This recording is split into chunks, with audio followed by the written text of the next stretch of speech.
प्रवेशासाठी जात पडताळणी प्रमाणपत्र देण्यासाठी मुदतवाढ द्यावी अशी मागणी संभाजी ब्रिगेडच्या वतीने करण्यात आली आहे।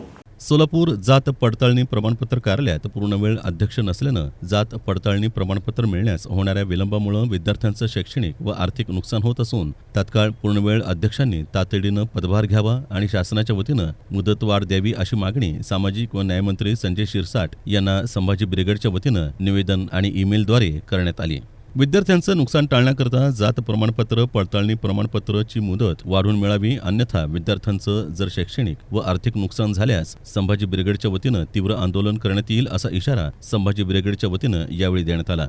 यांना सोलापूर जिल्हाधिकारी साहेब यांच्या मार्फत आज संभाजी ब्रिगेड सोलापूरतर्फे निवेदन देण्यात आले की मागील महिन्यात महाराष्ट्र शासनातर्फे 29 जिल्ह्यात जात पडताळणी अधिकारी नेमण्यात आले।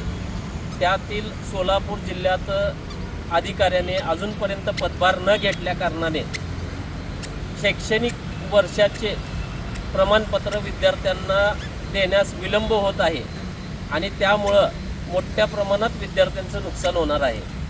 पंढरपूरचीच अंजली ताकमोगे या विद्यार्थिनीने रायगड येथे BAMSला ॲडमिशन घेतलेलं आहे, पण येत्या 30 तारखेपर्यंत जर तिने प्रमाणपत्र जमा नाही केले कुणबी दाखल्याचे तर तिला पूर्ण फी भरावी लागणार आहे। तर असं जे विद्यार्थ्यांचं नुकसान होणार आहे त्यास शासन जबाबदार आहे का?